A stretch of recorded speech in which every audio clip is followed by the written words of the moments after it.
What is up, ladies and gentlemen? Welcome back here in the Nationals, the first franchise-based league in the country. Good afternoon, guys. My name is Vil, your host for today, and together with me is the sexiest casters of them all. Oh We yeah, of have course. Nathan and Juicy Brucey. Guys, Hello, kamusta hello. kayo dyan? Let's start with Nathan.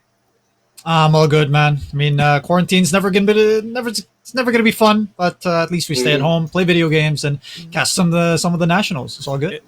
All right, Juicy Brucey, how are you? Oh, sobrang ganda. Everything is super good because it's a dry spell of events, di ba? My quarantine, nothing to do at home, and finally the Nationals is back, the savior of Esports Ah. PH. Thank you, Nationals. We're back. We're back on the air. It feels good to have some Dota in the PH again. Dude, after more than a year, ladies and gentlemen, Dota 2 is back in the Nationals. But before that, sasabihin ko muna sa inyo kung ano-ano ba yung mga teams na kasali dito sa Nationals. First is we have BRE Pro, Signal Ultra Warriors, and Happy Feet Emperors, Lost Auto Group Playbook Esports Eagles, STIE Olympians, and Smart Omega, ladies and gentlemen. Pero I have a few questions. I have a few talking points for you guys. First is, last year's season of finals champions is Signal Ultra Warriors. Ano kaya magiging impact nila for this conference? Let's start with Nathan. Yeah, well, for these guys, of course, outside of the nationals, they've been together for quite a while. Not the best amount of results, but andun pa rin yung chemistry. Diba? Andun pa rin yung magkakilala sila. Andun pa rin yung kahit papaano yung factor na may makaplano sila, at least, diba? Not gonna say na pwede sila maging sobrang okay this conference kasi nga pwede rin maging iba yung kwento eh. Diba? It's a different set of players. It's a different vibe, diba? So I think they can go far para sa akin kasi nga yung factor lang talaga na compared to the other teams maybe na magkasama sila for quite a long while now. Maybe I think maybe even 6 months kung di ako nagkakamali. Don't call me on that pero pwede no. They might be able to go far this time para. Juicy Brucey. Yeah, I think with Signal Ultra Warriors, they did super well. Sobrang ganda na ginawa on Conference 1 because we were there. But I think with Season 2 Conference, considering sobrang daming new players on the block, with the advantage of being the new players on the block is yung strategy mo is something that they've never seen before in the big stage. And that could get Signal Ultra Warriors off guard this time. So I think that would be my 2 cents on how Signal Ultra Warriors will be playing for this conference too. I think it all depends on how they get the surprise factor from the new bloods in this conference. All right, speaking of new bloods, let's talk about the all-girl team of BRE Pro na ang coach is si Coach Uda. All right, mag-usapan natin yan. Let's start with Juicy Brucey. All right, so we're talking about BRE Pro, right? BRE Pro.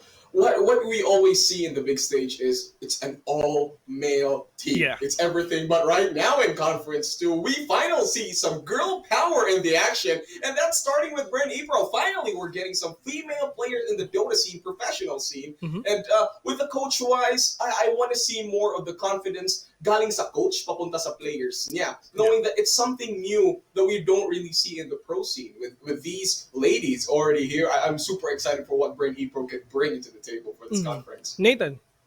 Yeah, definitely. I think syempre let's address the elephant in the room. Hindi nga talaga usual yung ganito na nakikita natin in any esport for that matter. Lalo sa Dota 2, very male dominant of course. Pero I'm glad to see a bit more let's say ano ba yung term? Not versatility. Basta yung surprise factor. Diba? Yung something different. Na at least, diba, of course, everyone's just chilling. Everyone's going through quarantine and whatnot. So yung ganito na parang, matignan nga no, kung paano nga sila pwede mag-perform dito. Na, of course, para sa akin din naman, excited din ako makita kung paano sila mag-perform. Yeah, like Juicy Brucey said, confidence-wise, dapat mag-exude kayo nun kasi, of course, you're representing a group na kung sabihin natin na baka merong I don't know, maybe a little girl that's watching right now sabihin na parang I want to be like her and I want to be able to try that na at least andun pa rin yung factor na exactly na at least makaka-cater din tayo sa wider audience so I like that. Okay, let's talk about now yung mga bagong pasok sa Nationals, which is first time magkakaroon dito sa Dota Conference. First is we have LPE na sobrang bago yung mga new players and STIE Olympians. This is the first time na maglalaro sila dito sa conference ng Dota. Okay, let's talk about those two teams. Juicy Brucey.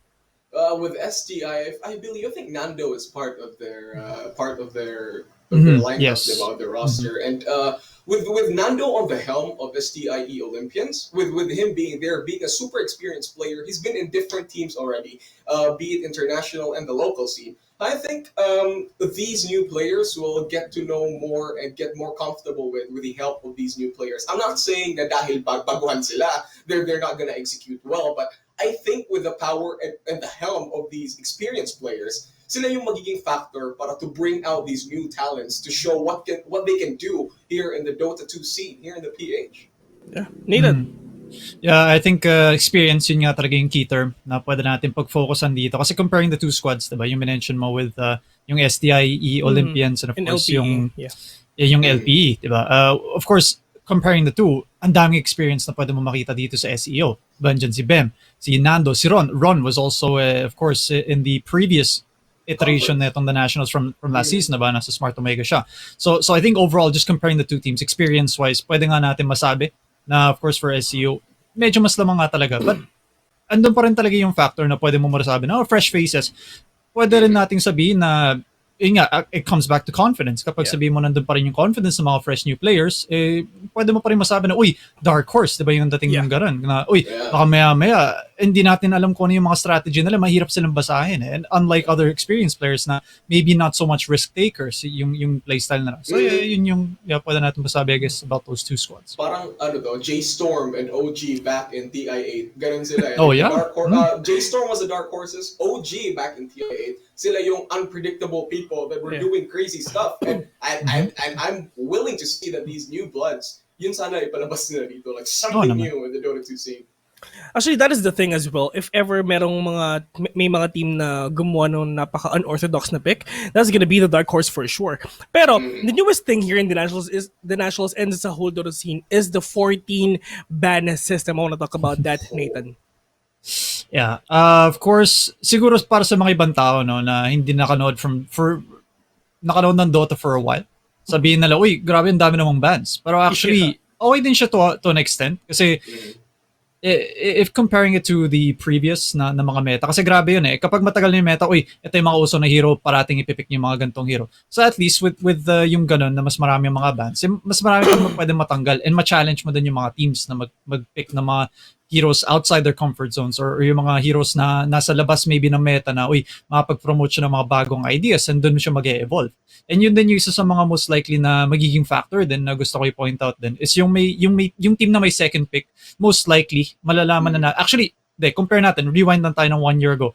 First phase picks, usually hindi na natin nakikita yung mga carry. Diba? Hindi natin nakikita yung mga core na pinipick agad sa first phase. Pero for this time, since marami ka namang bans, lalo sa second phase na 3 na yung ban, pwede mo na tuloy gawin is mag-pick ka ng mga tulad ng Alchemist, pick ka ng mga tulad ng mga Morphling, yung mga ganda, Faceless Void, na usually kapag nakita natin to, counter natin kaagad. At least, pick mo sa first phase pa lang na second pick, catch your opponents by surprise, ban mo kaagad yung 3 na pwede mo baban sa second phase para ma-protect yung core mo na ganun. Which is, I think, okay din kasi nga, mas may challenge ng onte and mas makapag-challenge din sa mga ibang teams na pwede gumawa ng mga sarili-sarili nilang flavor, sarili-sariling style and matry ma-counter and not just the, okay, ito yung hero counter ng ganito, pick natin yung ganito, diba? At least ma-challenge mo din na gawin mo yung mga ibang bagay, parang gano'n. Yeah, with what Nathan said, I think this shows more yung mga signature heroes ng mga players. Kung ano yung, let's say Nando is super famous with his Morphling, right? Kung gagamitin niya yung Morphling, if ever STIE would open up with a Morphling on like what Nathan said in the second banning phase, you can already defend the Morphling itself, allowing Nando to spike up with his own signature heroes. I think the draft itself really favors a lot of the carries, considering that 7.27 is more on a meta that's more relies more on the items, skills, and the items of players and heroes. And I think the draft itself complements how the 7.27 meta works for this conference too and for this playoffs. Yeah, gusto ko lang din pala, sorry, i-add lang din kasi yung previously before neto is kung hindi ko kakamali 3 or 4 ata na yung bans sa first phase pa lang.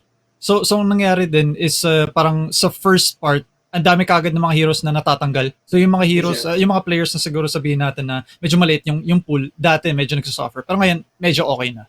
So yun lang. This is gonna be amazing, ladies and gentlemen. And again, Your cast for the day, we have Nathan and Juicy Brucey. This is the first time after more than a year, ladies and gentlemen, makikita ulit natin yung mga teams natin ngayon na maglalaban-laban. And I'm really excited for this, guys. Same. And here we go. First game, it's gonna be BRE Pro versus LPE. Pero then again, to all the people who's watching right now, please don't forget to type in your favorite teams in the comment box below for you. Syempre, ipakita nyo sa kanila yung mga support na binibigay nyo, ladies and gentlemen. And once again, this is the Nationals. After the break, it's gonna be BRE Pro versus LPE. See you in a bit. Jeez, we're finally here. We're on to the drafting phase. And BRE Pro versus LPE Eagles. Here we are. First man from BRE Pro is the Mag. Yeah, I think staple din sa mga ibang strategy din in recent times. Lalo yung versatility din ng isang Magnus, pwede mo siya ilagay sa carry. Although usually nasa mid or offlane lang din naman siya. Minsan nilalagay nga din sa support, di ba? Para lang makapag-empower din ng yung mga kampi mo, no? Things like PA, things like Faceless Void. Anti-mage nga din minsan, di na nagba-Battle Fury dahil na may empower din sa kakampi. All right, so there we go. The ban from the Eagles is of course an Earthshaker, one of the most powerful either position 4, position 5 heroes. Super easy, you just get the blink dagger, try to get your timings right, especially land that nearly perfect echo slam. Yun yung mag-set talaga nung sobrang grabing change sa isa-isang team clash. So there you go, like you said kanina, ban. Second ban from BRE Pro, of course, Tiny, super versatile hero, di ba? Yeah, of course, pwedeng mid, pwedeng support. No, minsan nga offlane kapag talagang gusto. On the other side, of course, for LPE or the Eagles, they did ban the Earthshaker and the Batrider. So para sa akin, more of dito kasi papasok lalo yung dalawang ban sa una. Kapag may kakilala kang, okay, may signature hero, yung kabila ban na lang natin para hindi sila maging komportable. But for our picks, BRE Pro, pick up the Wind Ranger straight away. Isa sa mga heroes na okay din. At sa kabila, for Eagles naman, they take up the Snapfire. So maybe papasok natin dito yung mga tipong Faceless Void, yung mga may hold, no? Para mas maganda nga yung 18 combo. It's a wombo combo. Snapfire, do you think there's a chance na magiging mid laner itong Snapfire na to? Oh yeah, definitely. In recent times, talaga nilalaro na itong sa Snapfire. I think Abed yung nagpauso ata na yung nagkakamali sa mid, nag-agrims ka agad, tapos later on in the game, gagawa sila ng DPS with the Daedalus, dahil nga sa talents na level 20 and level 25. But isa din sa mga heroes din na na-mention natin kanina, Vengeful Spirit. So for maybe on the ranged side, yung gagawin na parang strategy dito ng BRE Pro. First with the Wind Ranger, magbe-benefit sa added attack range, and of course sa mga onting buff din in terms of attributes na makakuha mo din sa Vengeful Spirit na aura. Vengeful Spirit, Wind Ranger, that already opened BRE Pro to a super soft lineup. I wonder how Laos will be taking a super how will they react to this? And they did go for a Trend Protector. Like being said, Trend Protector is one of the most annoying supports ever since he's been able to pass through trees. Kasi nangyayari din, good users the bind, stop the creep wave, cut it down. If you're not cutting wave, Trend Protector is out there pushing the wave and accomplishing more as a support rather than just roaming around. And isa pang factor ni Trend Protector is his living armor. Sobrang hirap i-control yung map if ever the mid lane tier 1 tower hindi ma-destroy. It's gonna take you a longer time to control the other half of the map, especially the other side. But I think goals with the Trend Protector pick is something that would really shine out for me in this match. It would really make it. You think so, Nathan? Yeah, I think so. Lalo kasi kung usually makakita ka ng mga ganito, Vengeful Spirit is mahilig sila mag-push with the Drow Ranger na lineup. So I think yung approach nga lang dito ng Eagles, maybe slow down yung tempo ng kalaban.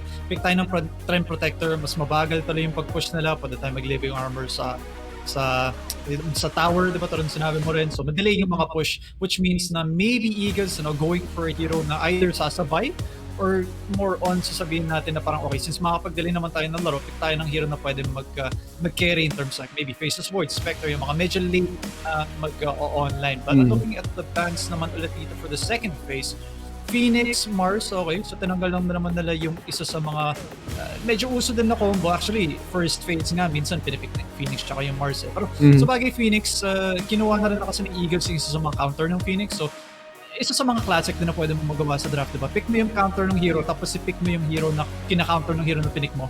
So, kumbaga, bawas na yung kaya ma-pick na kalaban mo. Which is, I think, okay lang din. But for the bans naman ng Eagles, they take away the Timbersaw and the Legion Commander. I guess, mga heroes din na ano ba, pwede, yung Timbers kasi kaya niyang gawin dead lane, yung Yeah. isang lane, diba? Yung parang, okay, hirap na tayo mag-lane, iwan na natin to, tapos mag-isa na lang yung Timber.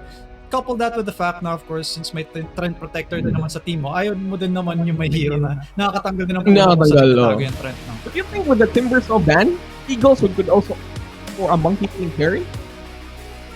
Ooh, not sure about sa Monkey King men. Kasi yung Monkey King recent times, medyo di gaano ka pinipik na. Yeah. Although, pwede rin naman. May possibility din naman. With the anti-mage ban nga ng Bren E Pro, ayaw nga nila ng hero na Late game. mag-benefit sa pagdali ng laro. Diba? Kasi Snapfire and the Trend Protector, lagyan mo rin sila sa harap ng isang tower. So, totoo lang, kaya na nila mag-defend. Diba? Ang dami na ng pang-spam, dami na ng pagtanggal ng creeps, heal mo yung tower with the living armor. Diba? But the Draw Ranger ban, yep, medyo classic nga lang talaga na combo yung Vengeful Draw. Might as well tanggalin mo na lang. I think they read that, man. These 3 bans on the second phase is really taking a toll. Dito mo na makikita na pwede mo nang i-ban out yung mga laid out strategy ng kabila. Especially if basang-basa mo na. You get like 3 bans easily. Yeah, kaya nga sa first phase pa lang usually kumbaga, hindi nang takot yung mga teams na mag-secure na kaagad ng isa sa mga combos like Phoenix Mars, diba? Vengeful Draw Ranger, Faces Void +1, diba? Faces Void Phoenix usually yun din yung isa sa mga medyo okay din kasi ma-protect mo yung egg, diba? But so far wala pa naman ako nakikitang yun yung para makakapagsabi bukod siguro sa Bren E Pro kasi nga may Vengeful sila, but with Vengeful pwede mo rin kasi siyang masabi na parang pipik lang natin kasi solid na naman din na siya support, but yan na, Spectre. Oh, Kukunin Spectre. na dito ng Eagles. Yeah, man. They did ban out the anti-mage that could drag out your late game, but there's still a Spectre. Spectre, one of the few heroes that kahit sobrang walang-wala sila on the first phase of the lane, kaya niya he can still farm, trying to find his timing, trying to find his items. Ganun yung power ni Spectre, especially. So I think Eagles, if we could read it out properly, I think Eagles wanted to drag out the game a lot more longer. So Bren E Pro right now will be forced to either act faster and end the game quicker, or once they maybe reach out to 25-30 minutes, the game could be over by then, and Eagles could have their way to the long game. Yeah, agree. Yun nga, diba? Especially for Spectre na medyo late nga lang mag-online. Kaya mas gusto mo talaga na ma-dodge mo o kaya ma-delay mo yung laro up to a point na pwede na magbuhat yung Spectre. But looking at the other side, of course, Bren E Pro magsisecure naman sila ng Slardar, which is not too bad kontra naman sa Spectre sa isang lane. Spectre, ayaw niya rin naman yung nababawasan siya ng armor, ayaw niya rin naman siya yung nababash sa late stage. Kaya I think overall, Slardar solid pick. Kaya makikita rin natin actually medyo na-buff na yung damage dito ng Wind Ranger. Sabihin natin makapag-focus first siya isa-isa. Dagdagan mo pa yung factor na naka-corrosive haste yung Slardar dun sa hero na yun. And meron ka pang Vengeful Spirit na mag-wave of terror. So yung minus armor strat dito ng Bren E Pro, pwede manulambot yung Spectre dito. Kahit sabihin natin meron na silang living armor.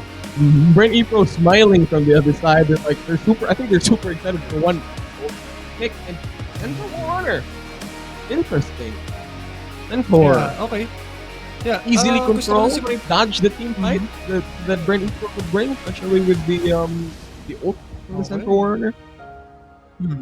So medyo nag-iba na talaga yung approach dito ng Bren E Pro kasi yung mga heroes na pinik dito ng Eagles, of course, is yung Spectre tsaka Centaur Warrunner.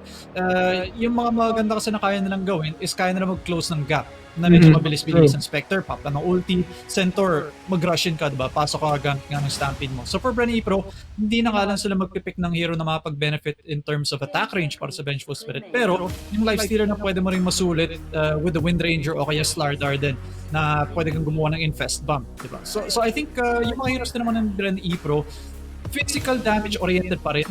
Pero wala nga lang yung factor na parang okay, yung Spectre tsaka Centaur medyo mahirapan nga tayo dito. Yung Lifestealer din, medyo gusto nyo rin bumuo ng mga items like Desolator. So again, isang hero pa na makakapag-benefit sa minus armor. So, and paningin ko, etong Vengeful Spirit, she will go for a more approach on minus armor. I think we're going to be seeing a Solar Crest build up from this. Because there's the Bren E Pro style and approach from this drafting is they're going for more minus armor. Looking for the Far Dark, Corrosive Haze, Vengeful Spirit can form a Solar Crest, also maximize her survivability with a missive. And Lifestealer go for the Desolator. Maybe this is their answer. Maybe this will be their answer towards the Forerunner. Kung saan, let's try the one-hit delete kind of playstyle. Pwede nga naman. Gusto ko lang pala i-point out din yung mga pinag-iisipan ng dalawang team dito, si mid laners, no? So Storm ban coming out from Eagles, Pac ban naman from Bren E Pro. Waiting lang tayo sa last ban nila bago tayo mag-pick na ng pinaka-last pick natin for both teams. But I guess okay lang din yung mga mobile heroes, mga tempo controllers. Although si Storm kasi mid laner siya na kahit pa paano medyo gusto pa rin siya mag-farm. But nagsisnowball din. You can farm heroes if you want. Oo naman, di ba? Like sinabi mo kanina, super aggressive, the tempo ng the Storm Spirit. Pero yung problema nga lang, the tempo of Storm Spirit is dictated regarding his items and how it goes. So, sobrang he's super a waste, hero waste a lot of magic. So parang hindi niya kayang an early rotation. It could even snowball. Turn out to be a death for the Storm Spirit. But last ban from Bren E Pro is the Death Prophet. Okay, isang hero na medyo nakikita natin in the meta in recent times. Viper din tatanggalin sa kabila, pero Void Spirit, wow, isa sa mga heroes din na mention ko kanina. Wow. Play the aggression, play the tempo, might as well, diba, siya talaga yung magkocontrol. Ayan lang natin muna neto yung lifestealer na mag-farm lang muna, tapos kapag mag-line up na yung mga timings natin, go lang, diba? And for Bren E Pro, I think pwede natin masabi na ito yung mas aggressive na team, lalo kapag maging okay din yung laning stage niya. I think Bren E Pro pwede sila magdala nito. Kapag manalo sila sa laning stage nila, pag tuloy-tuloy na yun, pwede mag-control ng tempo. I think the Void Spirit... For Eagles, I mean, for Eagles lang naman, of course, you have the Spectre na mag-hold back lang din naman.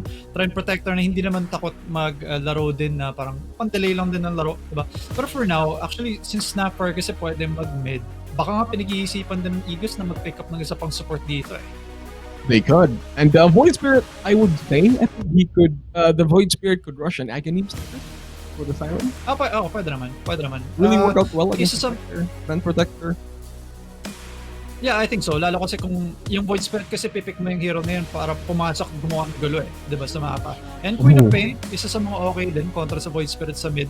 Yung isang hero na pinag-iisipan ko actually is yung SF eh. Para makakadagdag din. Pero yung SF baka lang maging masyado. Parang greedy masyado. But actually, wait lang. Hindi, tama. Void Spirit versus Queen of Pain na matchup sa ibang ng mid. Usually, Queen of Pain talaga mananalo doon. Although may chance lang naman ng Void Spirit na pwede mag-dodge nung Poison Dagger na gamit nga ng Dissimulate. But I think overall, both teams meron naman silang philosophy. No? Bren E Pro, maglaro ng aggressive. Try mag-control ng tempo ng laro. For Eagles naman, medyo laid back. No? Tignan natin kung ano mangyayari sa laning stage. Meron tayong Trend Protector na makapag-def ng mga yan.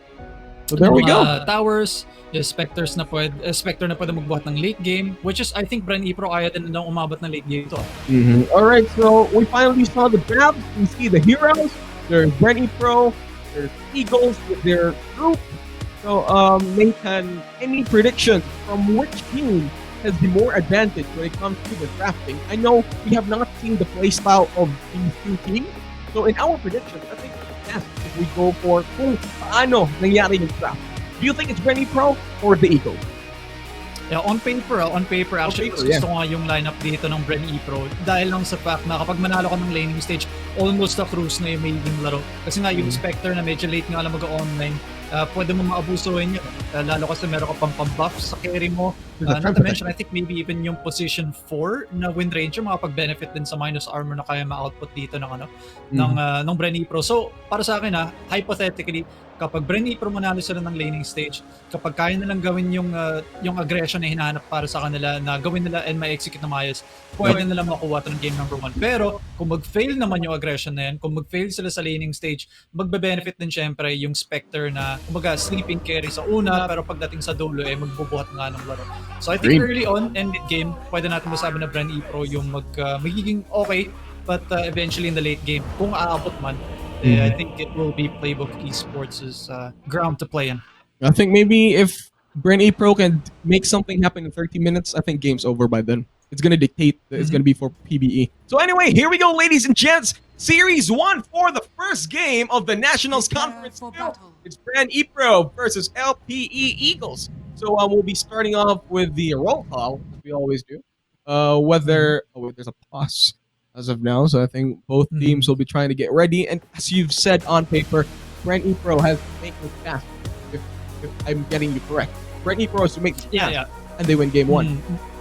more on tempo. Kailangan talaga nilang kontrolin tong tempo na to. Kapag hayaan nila yung kalaban ng gumawa ng mga laro sa mapa, diba? Sabihin natin yung Queen of Pain, magkaroon ng sobrang good na laning stage. Samahan mo pa ng Centaur na I think makakuha lang ng Blink or maybe even yung mga tanky items like Pipe or maybe even Crimson.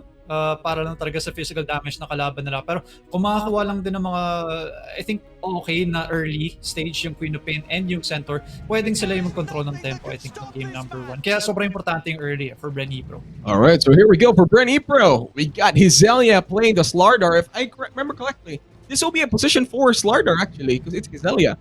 And Hizelia is the position 4 captain.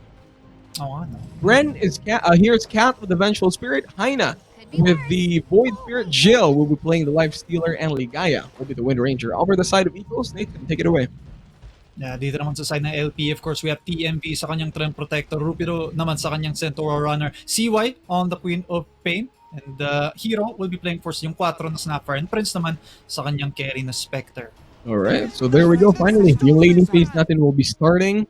It is 30 seconds in before the first bounties. Oh, by the way, before we forget, for those who haven't been catching up to Dota or who are not able to play Dota, the first power up rules who already spawn at 4 minutes in. No longer 2 minutes. So that's a bit of a thing that position 4s or 5s or any roaming support will have to take note by now. Here we go. Easy pings from CY, catching up where the ward is. Knows where it is. Okay, so mukhang 2 for 2 lang din naman yung magiging trade-off ng bounty runs dito. Nothing funky, nothing special. Although na-catch out nga lang kaagad eh. Oh. Easy to ward. Observer ward sa may bandang mid. So yeah, unfortunately nga lang para sa mid laner dito ng LPE, mawawalan kaagad ng mid lane tower. And this is a super well played from TMV. He's already trying to make sure that this Void Spirits regen will be a lot more lower. He's trying to deplete it as early as in the laning phase. This is going to give out a better laning phase for the Queen of Pain. Isa sa mga medyo unusual din na nakita natin, although para sa isang Trend Protector, usually nandun sila para or makaabang para sa warrior na makikita natin. But as long as magpakita na yung trend sa may bandang top, most likely papadala na yung mid laner natin si Jaina ng kanyang salve, most likely. So there we go. Finally, we're seeing 3 lanes. There's a top, mid, and bottom. For the bottom, it's the Life Stealer together with the Vengeful on the side of Brent Eastro. So the carries over at the Eagles. Oh, bottom lane, however, here's the stun coming in from the Snapfire. For the Snapfire, they're going to call it a top lane. Only living as of now. Yeah, muntik na yun, no? But yeah, para sa isang Snapper, medyo malakas nga din siya. Of course, yung nuke na pwede makapag-secure ng range creep. Yun pa naman din yung pinakagusto pagdating nga sa laning stage. Leading currently the CS, it's a fair game for the Queen of Pain and the leading both. Slowly Void Spirits catching up. So bottom lane, however, this will be dito mangyayari lahat ng action din. Considering that there's a Life Stealer who's trying to get as much last hits as he can, but there's also a Central War Runner from the Eagles where he can tank most of the right hits and easily harass the Life Stealer, and he can take a lot of damage from the Vengeful Spirit. Yeah, I think kill potential wise, kung mag-uusap nga tayo in terms of kung pwede makapatay, bottom nga lang. Bottom nga lang talaga actually kung saan yung pinaka may kill potential. Although mid lane, I think between these two, no? The first blood happening instantly as we were saying. So there will be an action in bottom, and Cat dies to the hands of the first blood. Vengeful Spirit, I mean, that's set in stone. If you're a Vengeful Spirit, you're nearly always on the front lines trying to hide out as much damage, but here we go, the Snapfire with the Scatter Blast, and trying to make sure that ZZZ is real. Going in, here comes the cooking onto the Center Warrior, the stump is there, the right hit, one more hit, but the Fairy Fire will snipe him, and the Life Stealer will survive, but the tower hitting on the Center Warrior, he gets it, and that's a 1-for-1 trade-off. Right, Pro loses their Life Stealer, and the process of Eagles, they did lose their Centaur, and that Fairy Fire nearly saved that Life Stealer. Oo nga eh, kung di lang nakapalo yung Snapper din actually, buhay pa sana yung Life Stealer natin, but unfortunate para sa kanya na namatay nga na sa a lot of trouble right now, right? From TMP, this is pretty strong. Prince trying to chase down with the Spectral Dagger. It's out. Medyo masakit nga talagang palo ng isang Trend Protector lalo sa early. Medyo mabagal yung movement speed niya, but na-factor na kasi talaga na yung maneuverability niya eh, yung kaya niya kasi mag-weave in and out of the trees. Also the Central War Runner. Here comes the slow, the blast from the Snapfire with the missile. Enough, nothing else. They're just trying to really harass out most of the heroes here at bottom lane, trying to outdo each other when it comes to the region and resources. Si Jill or Gil sa may bottom on the lifestealer, not having a great time. Medyo nahihirapan talaga.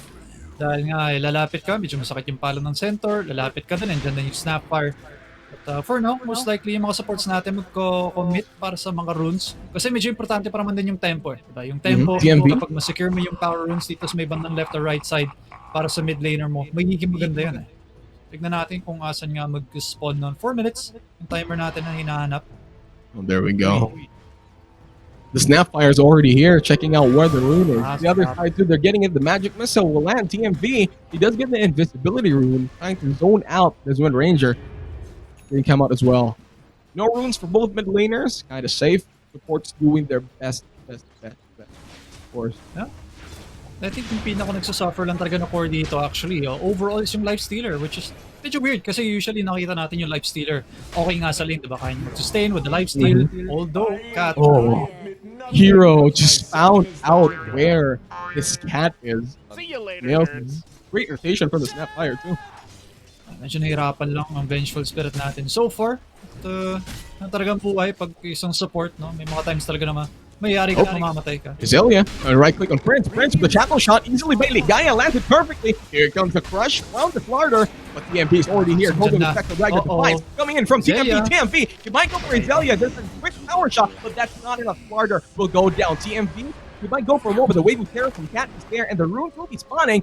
It's a race against time. Will TMP try to contest with this one? He will. He does get it with the shackle shot. With the magic missile, will get a TMP. You will pay for your influence. This is not the place you'll be going for. Wind Ranger Ligaya goes in for the Wind Run. He goes in for the living armor to try to survive. But Cat is there, landing on the final last hit. And TMP, he was not able to get the bounty rune.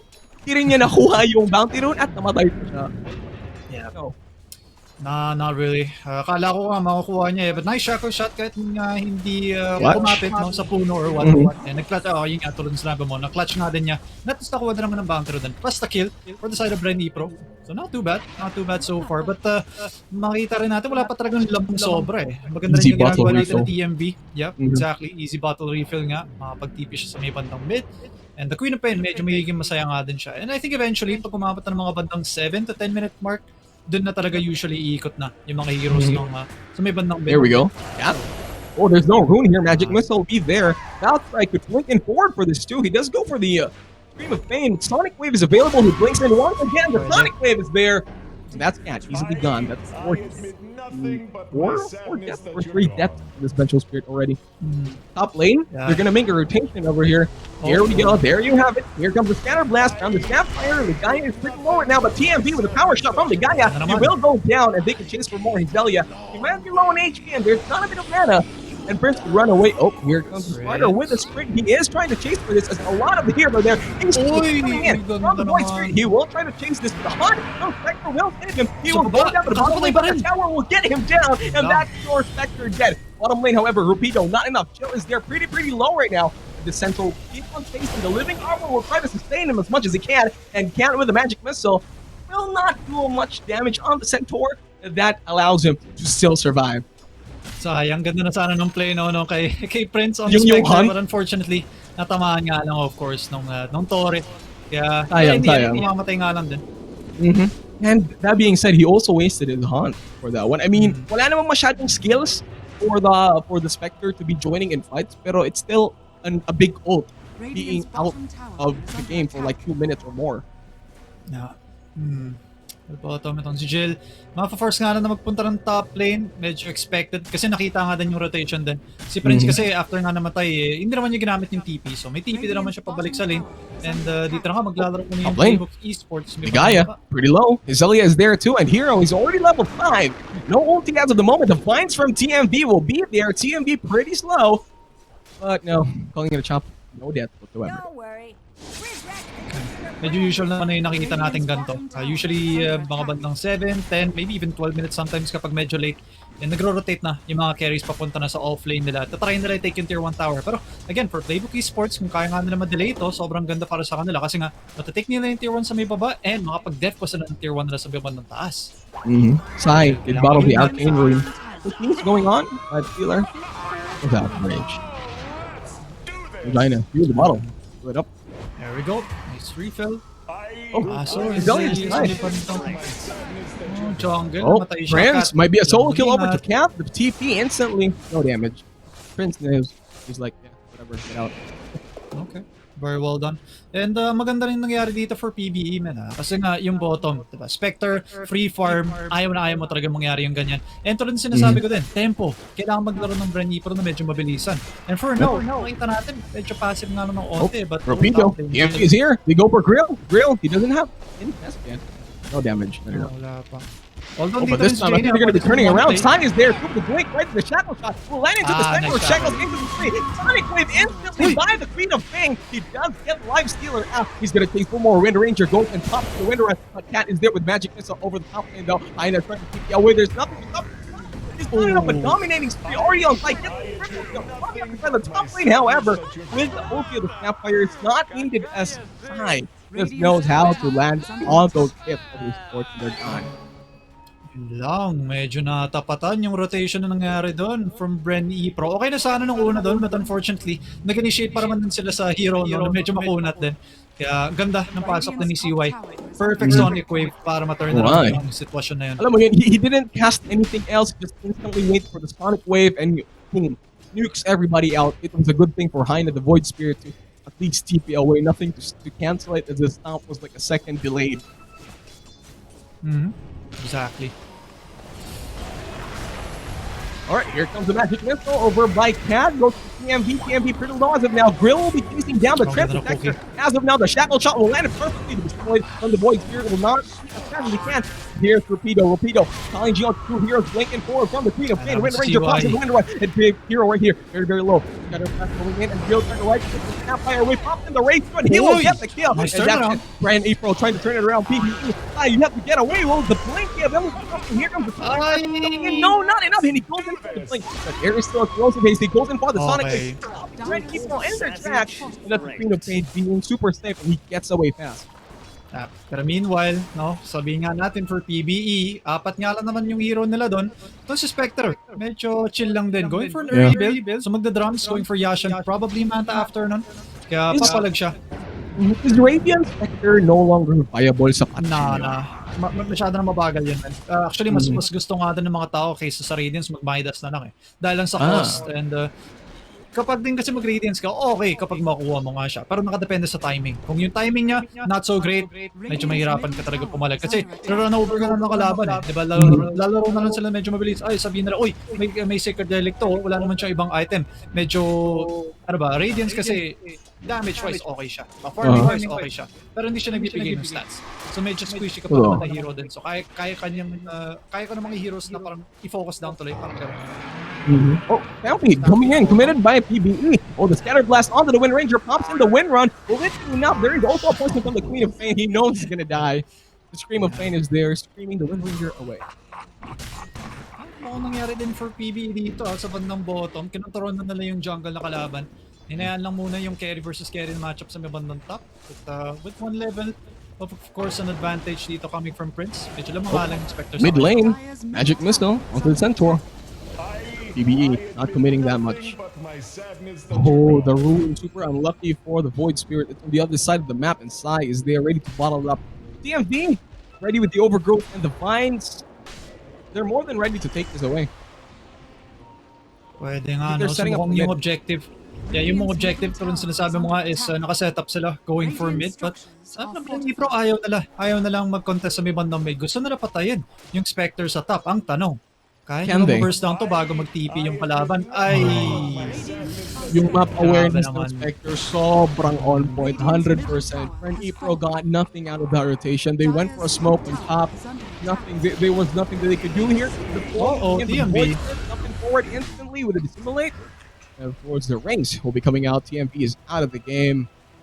But the rest of PBE, they still want to commit for this one. The blink forward. Here comes the hunt. Here comes the first initiation. The blink reveal already by the Queen of Pain. He goes in for the Sonic Wave, but the Slardar will survive. The cookies will be there for the Void Spirit. Will he be able to go for the ult? But down. There's no way for the mid laner to escape. And of course, the Slardar sticks away inside the base. He hit TP before the Sonic Wave, but it was not enough. He gets out, but dies in the fountain. Yung PBE, medyo nag-take control na mid game natin. Akala ko kasi yung BRE Pro, pwede sila mag-take ng mga towers na medyo maaga, kaya na maging aggressive ng onte. Kaso sa ngayon kasi, may silence There is an ulti already. The amplification of the stealth will be there. Here comes the... Hindi siya nakapag-rage. No rage? Hindi siya nakapag-rage. So, unfortunate. Siguro akala niya patay na rin na siya pagkatapos na ng pop ng Orchid. So, baka hindi na siya ni bother, but kahit din naman, may blink din naman eventually, and most likely, mamatay lang din naman siya. But yeah, Orchid reveal para sa Queen of Pain natin. But unfortunate para sa yung Queen Lifestealer. of Pain? Bakit sorry? Visual bug. May bugs in it. Anyway, Regen Rune being pinked out. Sai does up the bottle. Will bottle up the Regen Rune instantly. Nikinikyu niya yung BKB, no? Super viable siguro for Slither Crush para he can blink in forward, trying to initiate as much. Yeah, for sure. I think yung control din kasi ng BRE Pro dito. Meron kong Slardar, meron kong Void Spirit, meron kong Wind Ranger, but blink in. And there's nothing that is Vengeful Spirit can do. He'll get late on the Void Spirit trying to get away. But then I hear an ult from the Wind Ranger. They try to go for the PMP. PMP already with the overgrowth. The ultimate for the Campfire is here. Rain and fire. And BRE Pro will be basking in the power of Eagles. And here comes the Central War Runner. Goes in for the double edge. Tries to land more Scream of Pain by side. But here comes the Void Spirit. He goes in for the ring. But will this be enough? No. TMV is there waiting for the perfect opportunity. He does not have root as of the moment. And PBE Eagles, they're getting away. He just let the Hector farm as much as he can. And he's winning. I guess in terms of net worth. Andun din naman dapat sana yung damage coming from BRE Pro. Ang problema kasi hindi sila nakapag-form ng line nila or defense nila na maayos bago pumalag, no? Andun yung damage, but unfortunately, yung sustain, wala nga lang. And makita nga rin natin, I think from now on onwards, PBE, kukontrolin nila yung mapa, punch nila. This is not your play. Scatter Blast with the cookie from the Campfire. Here comes the Summoner forward from the Void Spirit. He will die for this one. That's what you get for taking the ward. So yeah, quick fights over there. But Nathan, you were... Yeah, medyo mahirap kailangan na kasi nilang mag-regain ng control sa jungle nila. Wala na kasing place or wala na kasing lugar kung saan na pwede mag-farm yung BRE Pro eh. But yeah, Snapfire. Okay, meron na siyang mech, so sustain.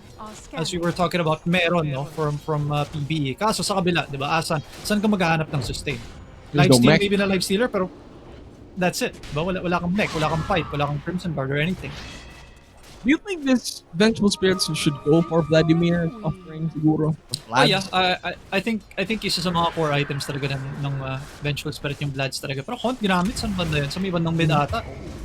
Real? Scatter Blast. Oh, no. Side's being godlike right now. Lands in a double kill. This is happening all in the mid lane. But here now, the Lifestealer is pretty low. TMV is there too, but with the nice infest. Big damage over there, but slow patay pa yung warrior.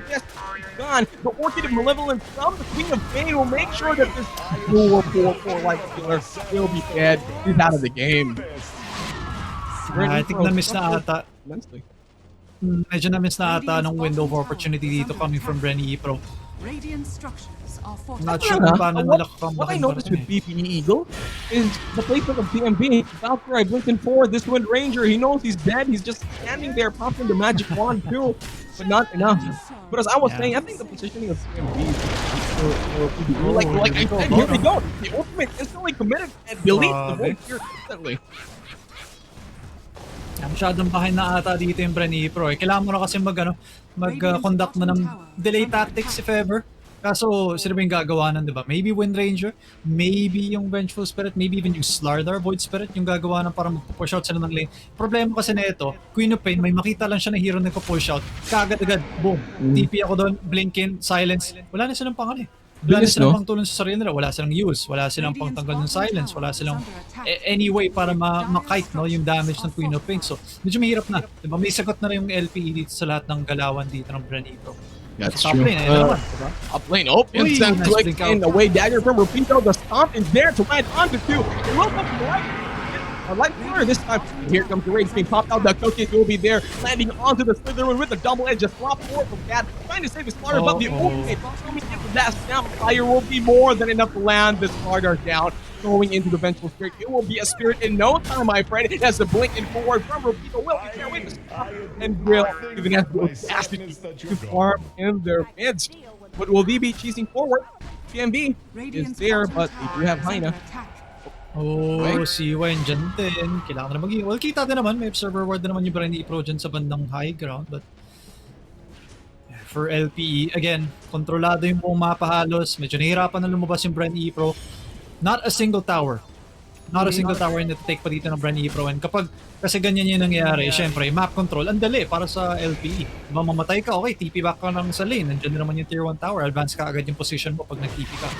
Oh, taking in the blink forward from the Queen of Pain again. That swap nice save from swap. Cat. Oh, the crush coming in. Oh, the BKB downside pops in easily. The Sonic Dyan the hot for the blink again. Oh, Hero ganda. right now and kinda get away with the ulti Astro away just to survive, and they were not even able to get the kill over to die. It looks like he will be dying with the clutch BKB pop and blink a few meters away from the tower, allowed him to survive. First, unting reminder lang din, this tournament is under the supervision and regulation of the Games and Amusements Board. So, maraming salamat din sa GAP or GAP for making this possible. Maraming salamat po. Making this a safe tournament space for all our esports players. Big thanks. Alright, Shackle Shot will not land to anybody. It's already on the high ground. Hysteria with the 4-man crush. Will it be enough? The power shot is there. The Yule Scepter over to the boys here. But the Duke is still there to dissimulate forward. On the board, he will be away. Mentor already with the storm. No one's dead yet as of the moment. EMV on the sideline of their base, waiting for the perfect opportunity. Hysteria is there, ready for the infest bomb, but Cat is there. Very, very close. Ganda naman ang pasok ng Centaur. From Rapido, left into two, and they are gone. While Centaur is dead and gone. Yule Scepter by the they're trying to go for side, but not instantly from the BKB, and there's no more Astral Step to save this Voicer into the void with you. You'll be gone. And Drill trying his best, right clicking on the screen. He's surrounded, no invest or anything. Something is telling his stop is not enough. The clutch was not able to save his carry. Bites back instantly. BBE, they might go for this one side, blinks in forward, try to go for more. With the dagger, the cookie from the Snapfire will make sure everything will go through. Trying to go for the side, but Tai is dead and gone. Up in the rage, but the root from PMC goes in. The line killer is about to go down there, thinking us, but it's not enough. Prince has to get away, but he too much damage. The BRE Pro has no answer to. With only the Wind Ranger alive, will the Wind take them away from this game 1 of the first series? I suppose hindi pa naman magka-call, maybe ng BRE Pro daw. Kasi one rocks lang naman. No? But in all honesty, sinabi ko rin pagdating din naman sa late game, Spectre timing din naman Although, TP from the Florida is here. The Cookie will not be able to save the Campfire Prince there, but the Cookie misses. Explosive haste over to the Spectre. Will give him vision and try to be as soft as he can. But Prince, there's just too much that he can do. With no Void Spirit on the rise, you won't be able to change that. And TNB is there on base, being annoying as hell. TP out naman din. And well, mapupuhay na naman yung rocks. I think halos 1 HP din yung melee rocks din ng BRE Pro. So yeah, so LPE not doing the job. Discipline siguro medyo unfortunate sa kanila. Hindi nila nagawa na maayos. But we'll see. 20k lead pa rin din naman for LPE. So ando naman sa kanila yung decision no, kung pwedeng either mag-sit back, pwede naman sila mag-Roshan din kung gusto na lang ma-make sure lang na matapos yung laro ng medyo malinis. No? Nathan, with what's going on in the game currently, what could be the key essential thing that BRE Pro could do to bounce back into this game? They could not take a single tower from Eagle. Okay. Well, BRE Pro, diba? Map control, medyo non-existent talaga for BRE Pro. Kanina pang ginago yung mga jungle nila. And for LPE, kumaga, roaming around the map really freely para sa kanila. And talaga magsasuffer kayo Kasi, diba, kung wala kayong space sa mapa para mag-farm, it's like maghanap ng farm. Kung teamfight ka naman, uy. Okay, nakala ko, uy. There we go, stomp forward. There we go. Cat, this is it. Could this be her end? Rapido is still chasing down the Spectre. He goes for the magic missile with the TP away from here. Get the double edge just slices it perfectly high. No use, nothing. Void Spirit will get away. Yun na, may Yules pa yun. Oh.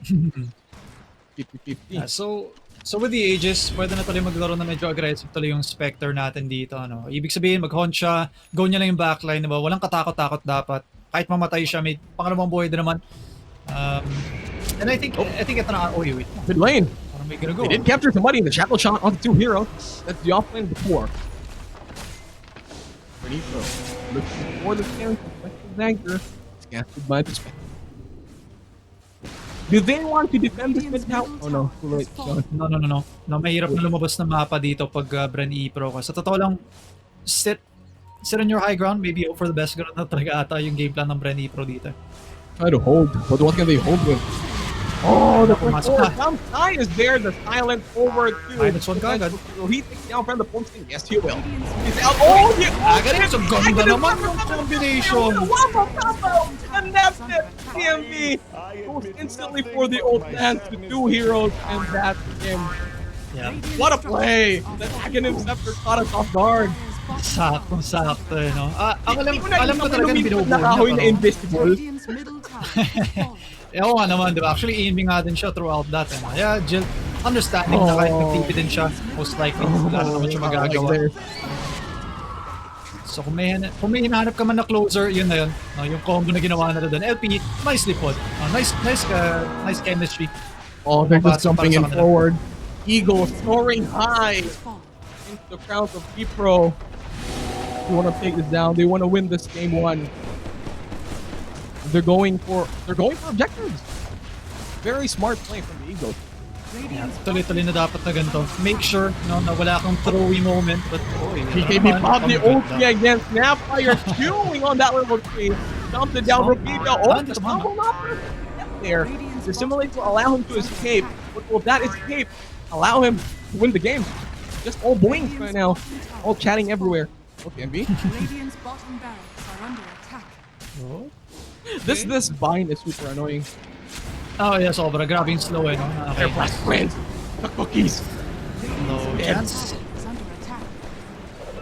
No chance talaga na mabuhay din yung Eagles bench. just having fun. The rest of them are in the fountain. The rest are on the rack. Oh, Objectives. 3 months Oh, you'll step from the voice will try to make sure he will be safe. He's pulling forward. Juice will be enough as Grail. He wants to right as much as he can, but there's nothing that he can do. There's nothing. No buyback. Stop this life stealer. Because he can't do anything. Friends is there. He doesn't have the Aegis. He will not die as of the moment, and he will just take as Boy, much fuck. power as he can to swap. Oh, but Boy, the you instant blink. dagger away. He knows what he can do. Shackle shot on the win rate. Play the game, but will this be enough for the Eagles? Aegis is already going to be popped.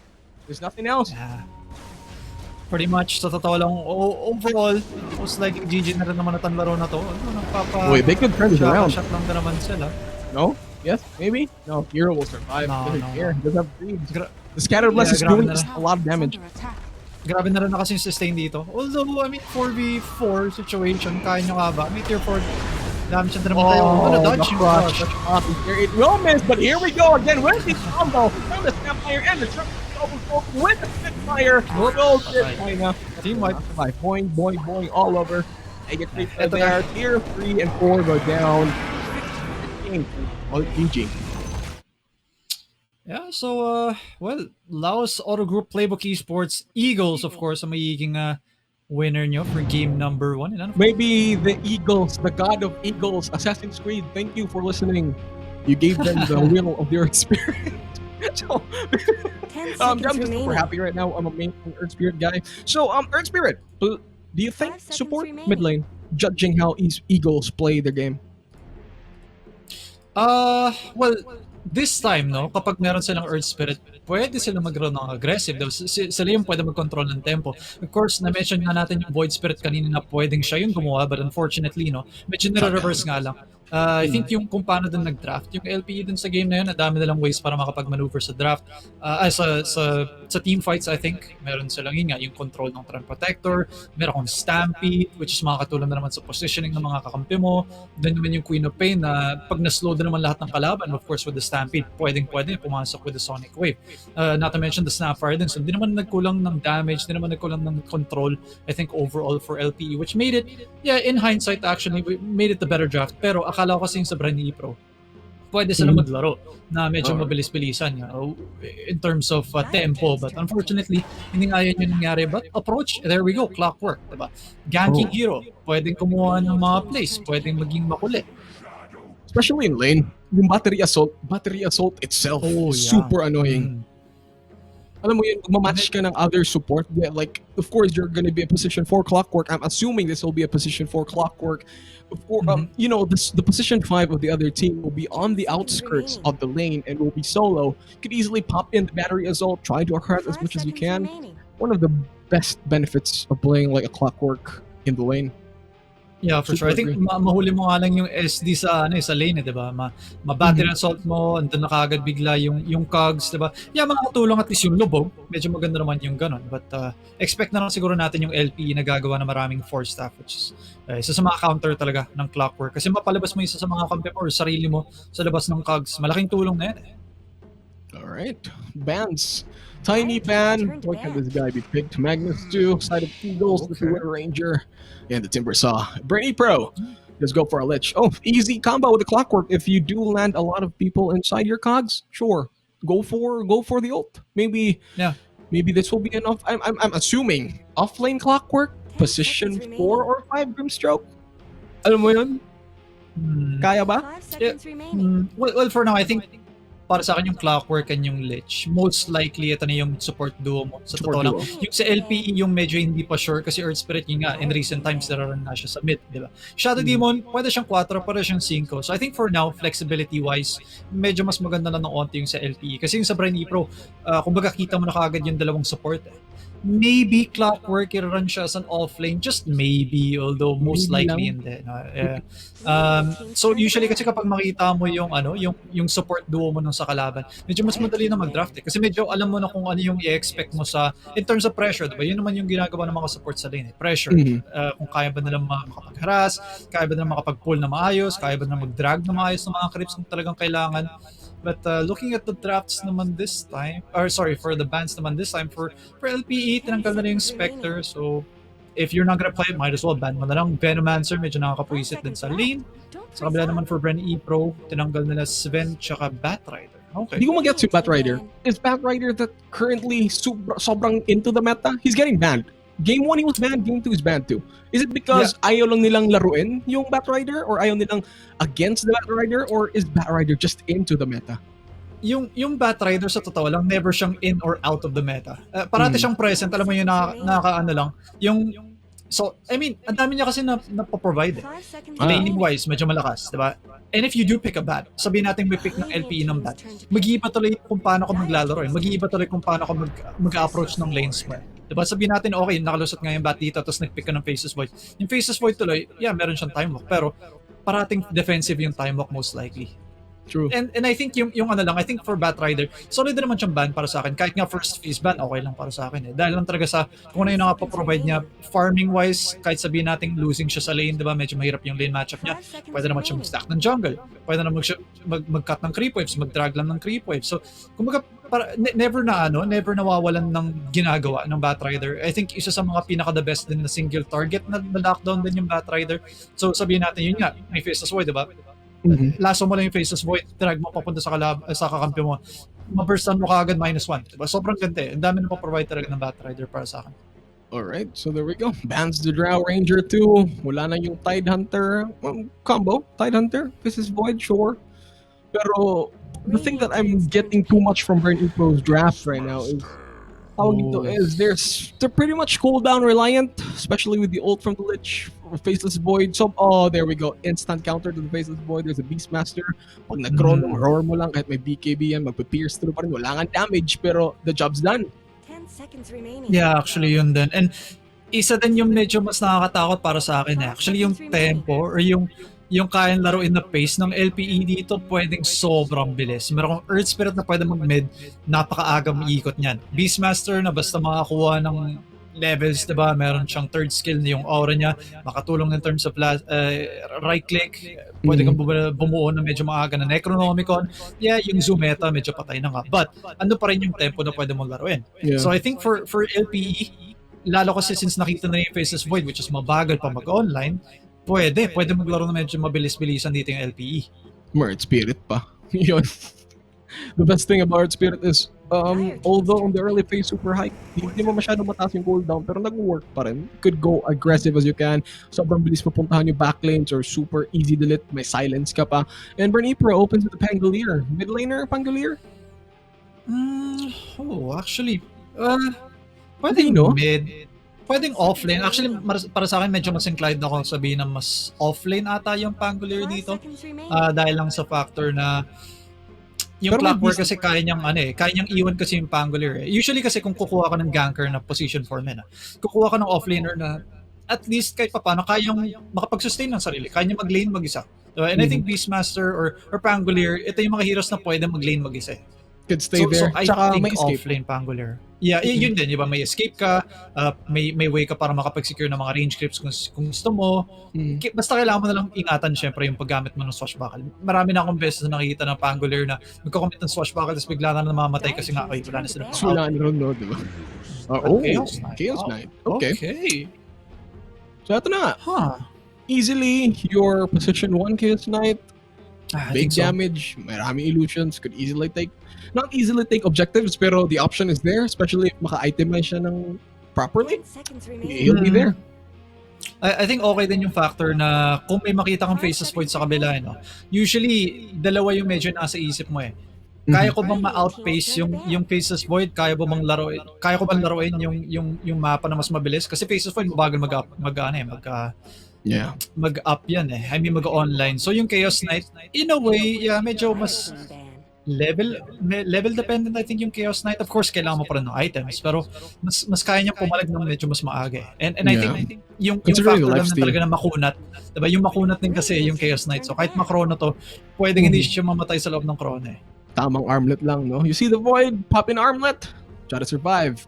Of course, may Beastmaster pa, kaya pang i-roll yung faces void, may Pangolier. I mean, I'm kind of doubting the BRE Pro Pangolier pick. No, there's a Beastmaster. Kahit na mag-rolling thunder ka, you could easily be screamed on by the Primal Roar, stopping you dead in your tracks. 5 seconds remaining. I think yung Pro. Yeah, I think kung bakit nag-pick yung BRE Pro ng Pangolier is para lang hindi sila masyadong dependent sa Chronosphere ng Faces Void. Which is, I think sa damage-wise, basta hindi naman mamatay kaagad yung Lich. I think damage-wise okay naman yung BRE Pro dito. Pero yung Pangolier kasi panggulo kasi siya sa teamfight. Diba? Okay, hindi pa up yung Chrono natin pero biglang nandiyan yung LPE, maglalaro sila medyo mabilis. Gusto na mag-teamfight sa may bandang tower, sabihin natin. At least nandiyan din yung Rolling Thunder na pwede makapag-control. Pwede makapag-delay or pwede manggulo ng kalaban. Sabihin natin na roaring nga yung Faces Void, nandyan bigla yung Rolling Thunder.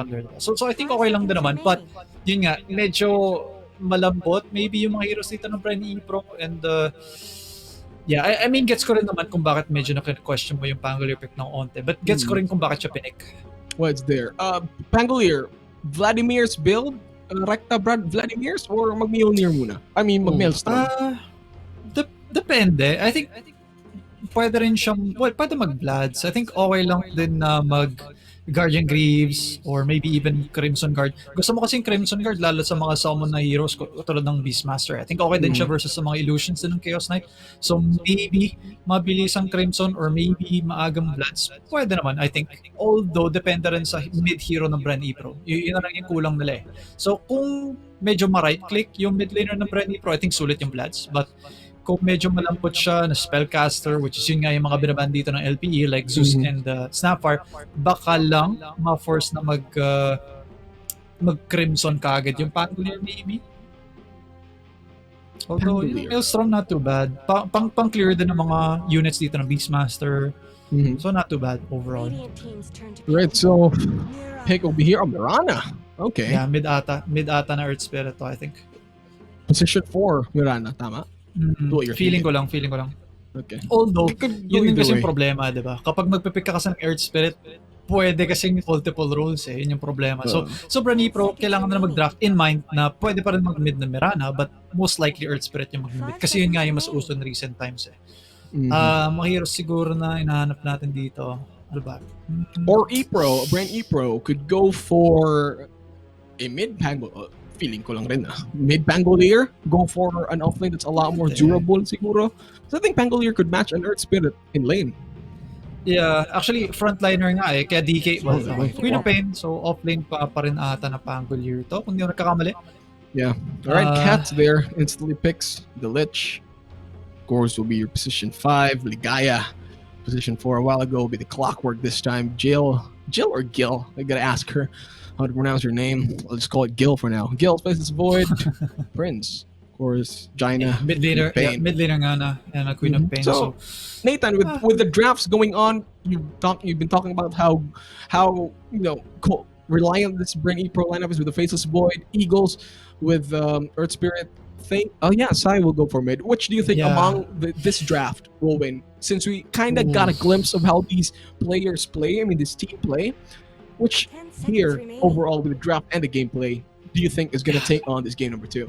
5 I seconds think remaining. ang daming tools dito ng LPE na pwede magamit para ma-counter I think yung win condition dito ng BRE Pro. I think yung Faceless Void, gusto talaga na mag-online to, makapag-chrono, patayin mo lahat, diba? Yun syempre yung gusto mo para sa isang Faceless Void. But meron ka kasing Shadow Demon na meron lubog. Diba? With the disruption, gusto mong i-go yung kalaban, too bad, nakatago siya. Diba? Yeah. Andyan din yung Beastmaster na pwede magpa-provide ng tempo, yung pagkakunat din ng Chaos Knight, not to mention the fact na medyo masakit din yung damage niya.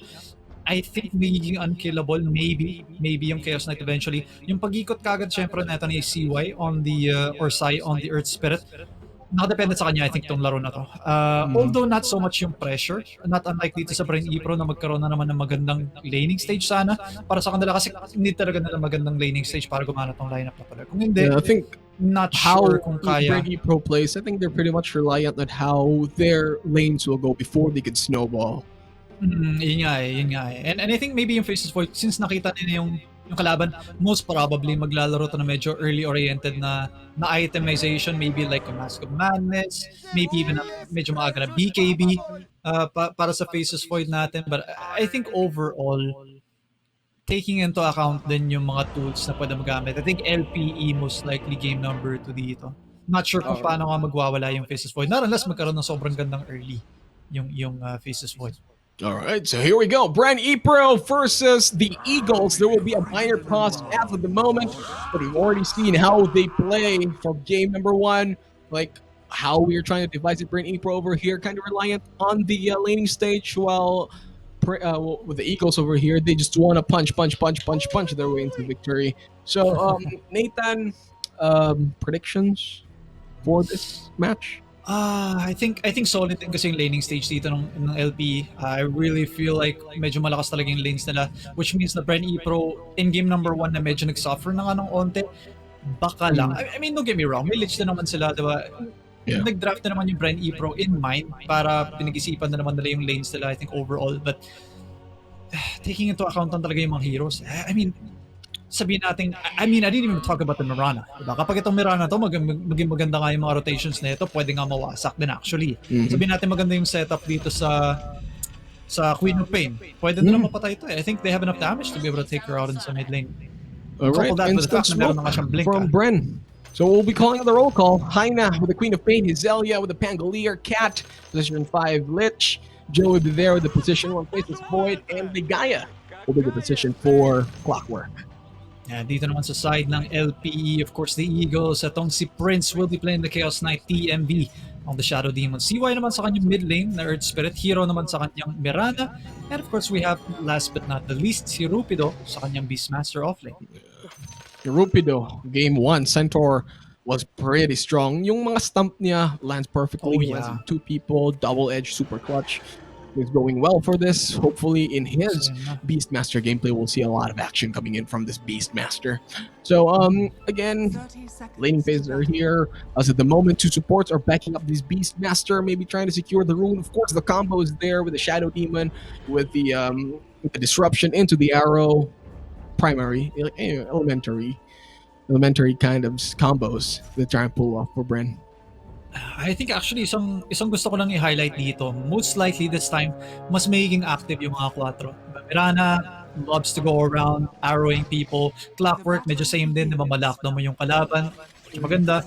Lalo kung makita mo rin yung Earth Spirit, hindi naman siya yung type na medyo mahirap nga mag-gank. I think overall, TMB. Oh, TMB again.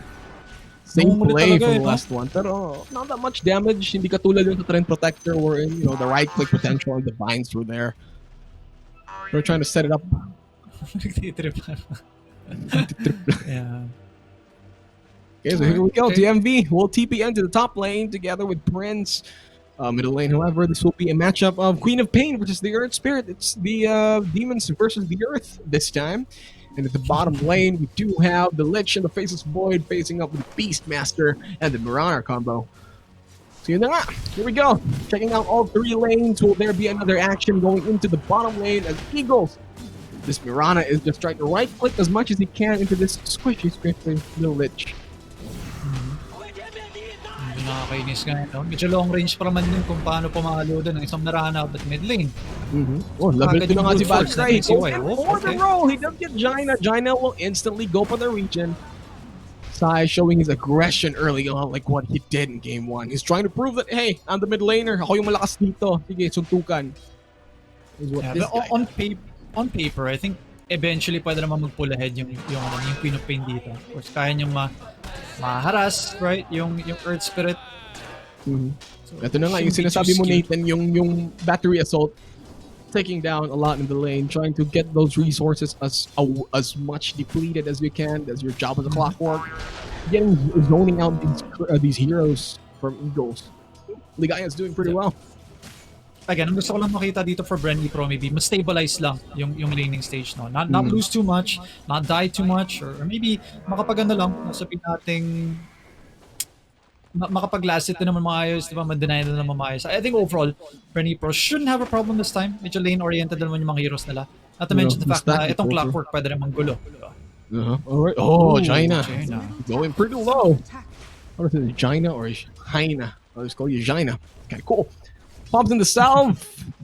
Lesser resource on the region of the middle lane. Gonna be a problem for this Queen of Pain. Yeah, actually, medyo maganda nga yung early start dito ng Earth Spirit. And 12 to that's 8 nice. CS. Yeah. That's a problem. All the pressure right now is on Kasi- the middle laners. How, di ba sabi mo nga kanina, how much they can rotate in the game, or how they try to enable the other lanes, allowing their supports to level up in the mid lane. Di ba? I mean, those are the kind of minor plays happening in today's patch. I think yung pinakaunang target naman ng mga players kapag maglalaro nga sila ng aggressive, no, is yung 4-minute na power runes. Kung makita nga, Ligaya. Kanyang haras. Oh no, Ligaya sino being ba? blocked. Not the play. Not gonna be able to cancel it. TMV, he is there. He's just level 2. He does have the disruption right now. Pangolier with a swashbuckle. Ligaya is Where there. the The battery assault. Like we said, the There we go. first stun will be going to BRE Pro soon. But the stun coming in from Prince, coming in clutch. And he does steal the first one away. Ligaya is down. And his Dahlia will easily trade it off with the other support from Eagles. And there we go. I thought this time BRE Pro has it. But then the arrow, bottom lane, Lich. That's a lot of trouble. There's the ice armor trying to save it down. But Kill is there. Kind of like this, but there's no back to get through. But Tropico, they want this greedily. Grill is there. The leap forward from Hero. This will be a double kill into the bottom lane. And they lost to, again, this could be a bit of a flashback from what happened in game number 1. Yeah, medyo similar. Although this time, mamamatay nga lang yung Faceless Void natin, no? So, not so great of a start na naman for BRE Pro. And, parang man din yung sinasabi ko din, I'm looking for yung stability ng laning stage for BRE Pro. That was, how should I say this? She did overstep as a Faceless Void. Pumunta pa siya, his support was down, he still tried to go there, maybe kind of the problem. Side is get the haste rune. There's elite TP somewhere, or make a rotation. Oh no, Cat again, the silence is there. The help of the Queen of Pain will not be enough. Rolling boulders away. Cat died twice. No, not a minute too soon. Actually, medyo similar nga din yung mga lugar kung saan siya namatay, diba? I think game number 1, namatay siya sa may bottom, and then sa may bandang jungle area na nahuli din siya. Oh, the stun from Prince, he is there. The cogs will save him. Ligaya, good job. Bring the happiness to this Mongolian. Nagpa-farman pa nga yung cogs. Oh, yung China, mid lane, ito Erlo. na. Buti na lang, no, yung araw hindi nag-connect. If the arrow connected there, that was a bigger problem for the Queen of Pain. Oh, kaso si Hero makukuha pa nga yung bounty rune ng Jaina. Oh, no. Hindi pa makapag-refill ng bote. Ligaya is there trying to look for more. Sai will easily get the bounty runes. That's 2 out of 3. First 3 bounty runes going to the side of Eagles. Only one going to BRE Pro.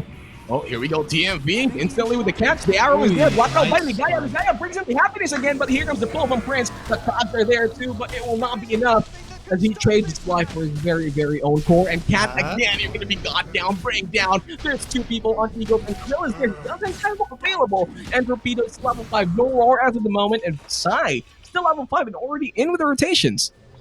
This guy is Nahihirapan just na sa pressure. mega aggressive. Definitely. So, we were talking about yung links. Oh, yo. No, not like Let's this. see why. Let's 3 There we TPs go. down.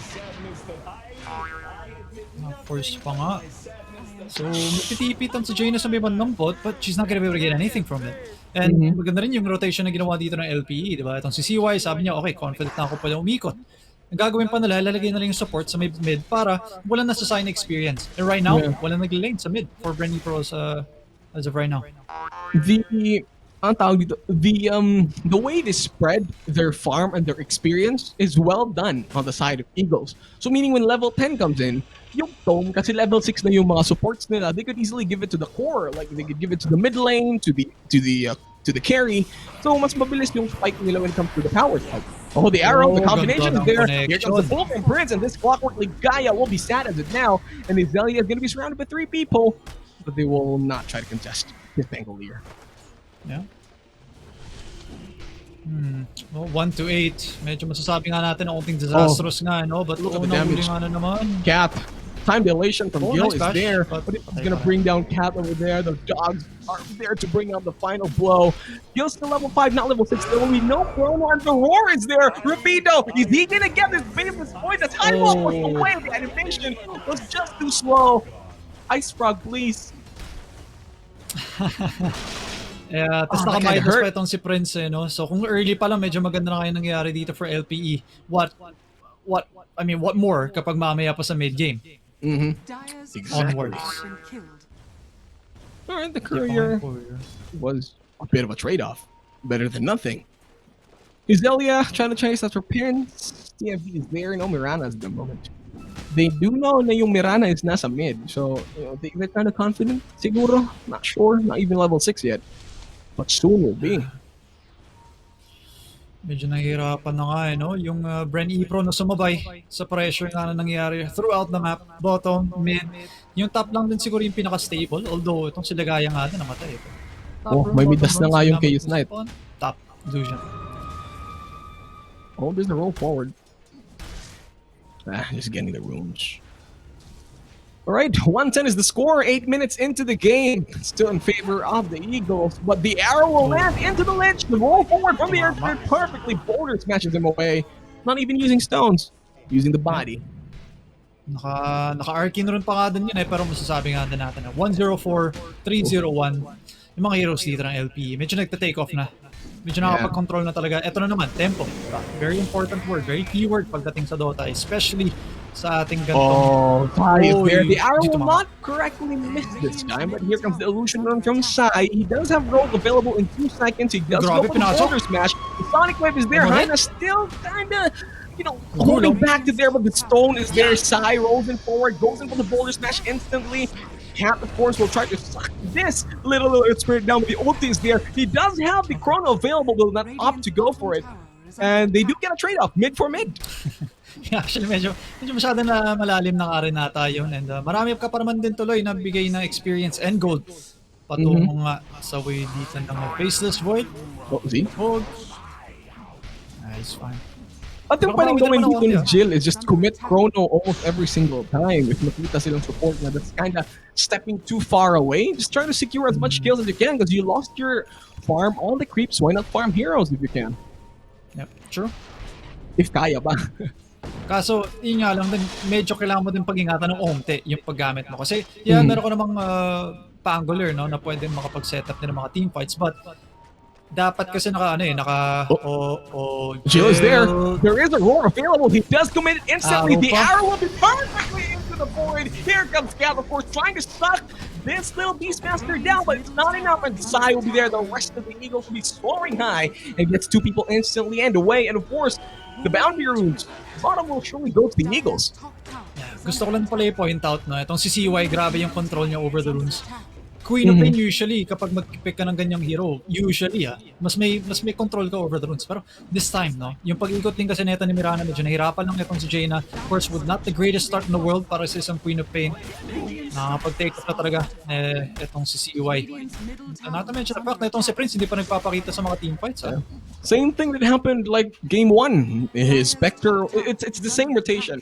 BRE Pro tried to go for top. They did try to get a rotation, but then instantly, this Chaos Knight is on the bottom lane, sees 3 heroes at top, continues his pressure. Ganun lang. Deny pa yung obs dun. Another setup na. from Eagles will be here. Shadow Demons is kind of far in the back lanes. Yung Void nga natin nandito, meron siyang chrono pero he's not farming as of the moment.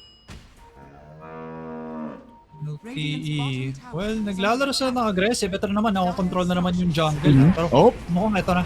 It's gonna be there. The arrow's gonna land instantly. The Earth Spirit is there rolling forward. Where the Magnetize goes in instantly. The silence over there. Time Walk was not available. He doesn't have the haste from this time. Giselia is over there. Guards go for the Rolling Thunder. The Mirana is in a lot of trouble into the points. The Sonic Wave will get the Mirana this time, however. But will there be more power or damage going down through Science there with the haste rune? They are pinging them out. In the high ground, waiting for it. The Beastmaster is there. The rest of Eagles is waiting. Gaia, this is not the first place to be happy. The Roar is there, controlling the Bangalore, rolling forward from the Earth Spirit. It's not going to be hitting, but this time, the way you brought the smoke, Cat, it's not enough. The armor is not going to be there. The stun from the Chaos Knight will land it down, and 3 heroes from Bren will be gone. And Eagles only lose the Priestess of the Moon, but she can sing her moonly presence somewhere else in the heavens as they celebrate 3 deaths from BRE Pro. Kung siguro somehow nabuhay dito ng BRE Pro yung Faceless Void nila, baka may chance pa sila na pwedeng gumawa ng play doon. But unfortunately, yung isang key factor ba din sa team fight, hindi pa level 6 yung lich natin, so wala pa tayong makikitang Chain Frost. So damage-wise, medyo nahihirapan nga lang sumabay yung BRE Pro. But then again, kung nabuhay sana maybe yung Faceless Void, baka may chance ka lang. But the silence, sobrang far ahead na. Sai with his Sobrang Earth far Spirit, ahead na. playing it perfectly. Yeah. Makita nga natin, diba? 7-1 and 4 si CY, 6-0-5 pa si Rupido on the offlane Beastmaster. I mean, dream start para of course para sa dalawang kailangan pa talagang maglaro ng aggressive dito sa game natin. Ito na nga, nag-compensate na kasi Zelia. She does have the Javelin, but this time opted to go for the Vladimirs instantly. Oh, the hook shot will land, but this is the Chaos Knight. This is too tanky. I mean, say so. The ultimate is there, being committed, and that's it. Gaia will be again out of the game for a few seconds. The Chronosphere is committed, but he's hitting the illusions. That's not the proper thing. The poison is there from the Queen of Pain. He will try to go for it. The Scream is there too. The Scream of Pain, CMB can save his very, very own core. But the Chain Frost, it's canceled immediately with the disruption from CMB, but then the roll forward from the Earth Spirit with the Magnetize going in for more people. Here comes the silence. With the boulders back, TP away from Grizz. Will not connect though, even with the Earth Spirit from the roll. Will not connect. Zelia will go for the TP, nothing to cancel it down. But the Queen of Pain did connect with the arrow. But there's not much that they can do, and BRE Pro did. And Eagles did lose most of their carries, but their cat is there trying to go away. Trying to get the down piece, but it's not enough. At this point, I mean 13 minutes in, 11k lead para sa LPE. Nahirapan na 421 BRE Pro, man. Kind of long. I mean, kung compare din kasi natin, diba? Sabihin natin, okay, fine, yung tier 1 tower sa may bandang baba for LPE na wala. Diba? Uy, arrow? The arrow! Alright. Kita nila, but hindi nga lang nila makakot. So ano nga bang dapat itemin ni Faceless Void? Kasi pag nag-chrono siya, nakita niyo yung Chaos Knight, there's not much damage that he can do. Should he go for Maelstrom? Or Madness? Well, I mean, yung Sai, roll forward. He does get the silence, canceling the Rolling Thunder immediately. He does go for the shield crash. The hook shot will land into the Necronomicon, but it will not be enough. Ligaya is there. The ultimate from the shot. Only Priestess of the Moon will be there. The roll will not connect to Ligaya, but the Spirit Vessel is there. There's going to be a bit more silence. Boulder smash forward. Clockwork is out again. It's 2 more again. BRE Pro goes in for the roll. Lands into Cat. Cat is going to be down for sure. The Necronomicon are there. The roll forward once again captures this tiny little lich. But then high enough, he might be going for more the roll spirit. Embers? No. Spirit rolling? Masyadong risky yan. Too risky. Yeah, true. No vision. May double damage pa nga yun, no?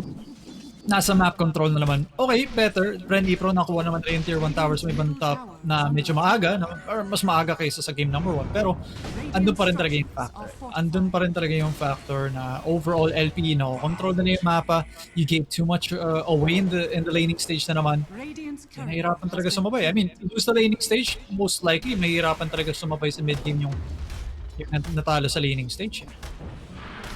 This is just too much for Bren to handle right now. I mean, it's still day 1, but the Ancient hasn't exploded yet. Kaya pa nilang they can still bounce back. I would say so.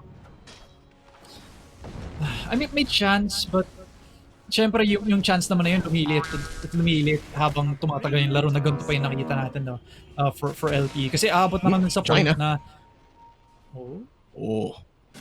In the face. Eagles. And the Bren ang Pro. dami kasing ano eh. They're Ang kind of dami each kasi other nilang now.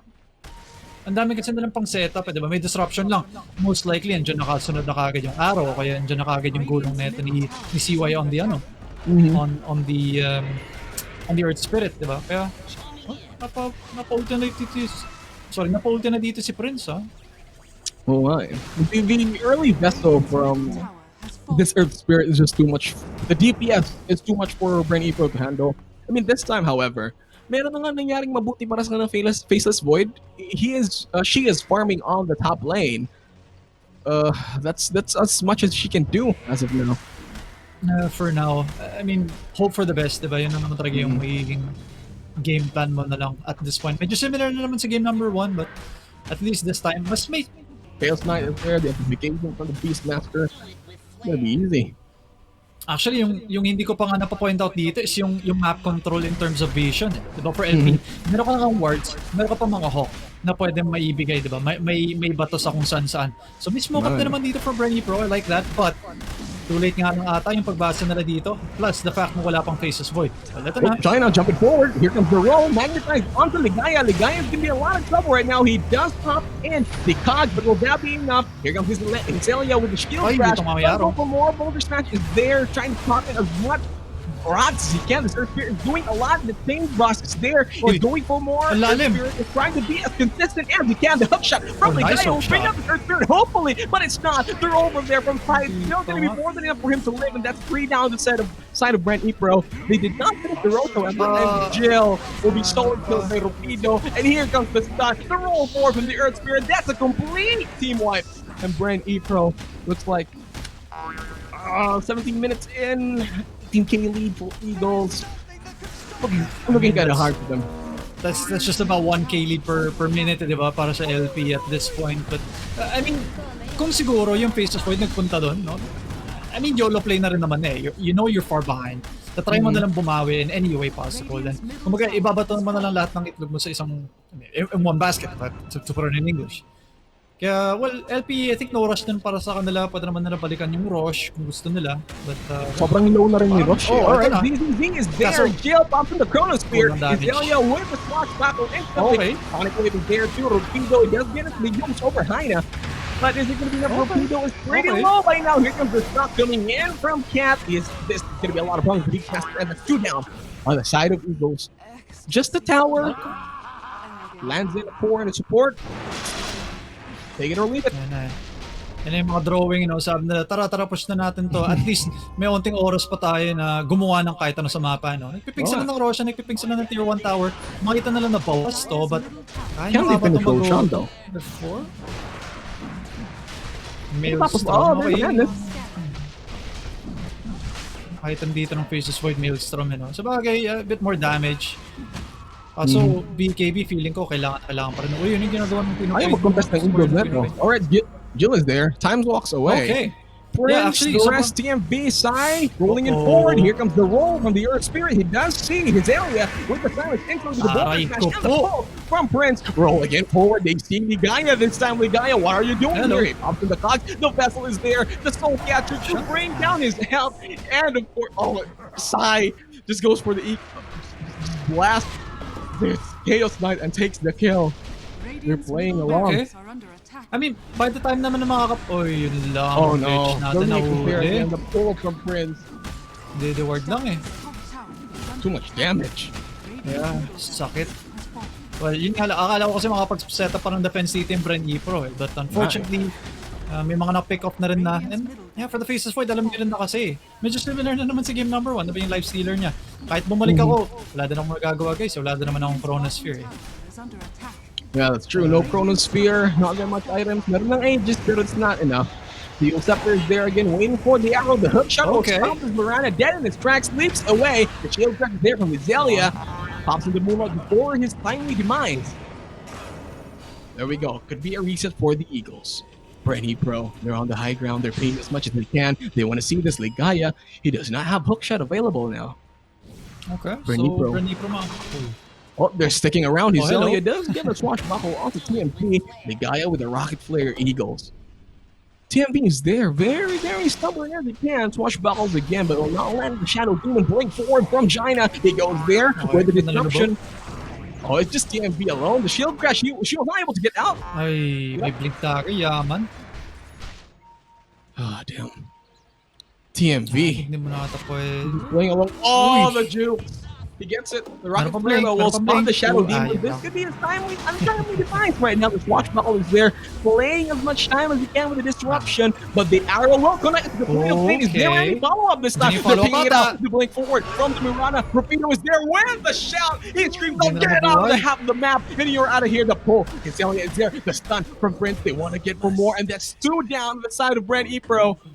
And the Hubble just chasing TMV. TMV again making this play, being the bait. And Sai, on the other side, gets another kill. Nagtatry lang ata siya mag-control ng jungle, maybe makapag-de-ward, makapaglagay ng ward, but eto na naman, mga pick-ups na dito from BRE Pro. Yeah, okay, napatay mo nga yung SD, parang kapalit ng 3 hero. And papasok nga lang, arrow, easy setup ang Ligaya, it's there. Damage, the pull from Prince, the roll forward from the Earth Spirit, not even needed. Go for the objective this time for Eagles.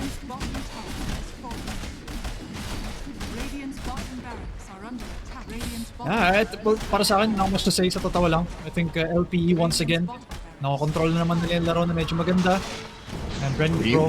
Swashbuckle. Here comes the Rolling Thunder. The Chrono will land it to Mirana, but the influence comparable there. That is not the play, my friend. Stop coming in from Prince. Prince is there, though. It's kind of bit low. The Lich will get down, go down from this Chaos Knight. And here comes the Magnetize from the Earth Spirit. Ancient Spot. You'll Scepter by the Queen of Pain. Bumps in forward. The roll forward gets onto the Gaia. Time walks forward from the Void Spirit. The stun is there, including the pull. Clockwork again with the cost. Looking for the Earth Spirit. Earth Spirit very, very low right now, but he goes in. Pops in the Ethereal form, trying to save himself. And he is not going to die for this time. And Ligaya is there. The stun from Prince again. The swashbuckle will disarm 2 people, but it will be enough. The arrow will land perfectly into this Clockwork, and he is out. Get in the game. And that's no damage whatsoever for the Eagles. The pull again with the roar. And that's your Queen of Pain out and down of this match. 45 seconds does have buyback, but with only a Pangolier and no items. How can BRE Pro defend this? And they're going for the jugular. Sure. LPE, they know they have this in the bag. Goes for tier 4s instantly. Prince even tanking down as much tower damage as he can.